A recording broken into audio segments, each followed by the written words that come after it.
making fabric condition with ingredients and procedure. Una muna maglagay tayo.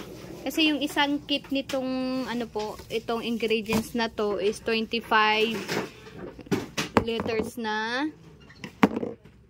tubig. So, meron akong 7 liters na Wilkins na empty bottles. So, pupunuin ko lang yun, pero tatlo. Kasi 21 yung every 7 liters eh. So, pag pinuno yun, magiging 25 na. So, una mo natin gagawin is maglagay ng tubig.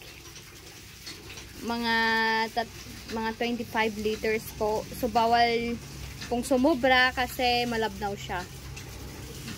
So, tayo ng tubig. Ayan. So, 7 liters, mga 25 litrong tubig. Ayan.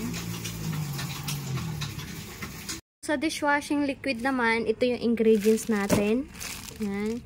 Yung Fabcon gel. Tapos, meron tayong Sunrise. And colorant. Ito yung scent niya, Sunrise.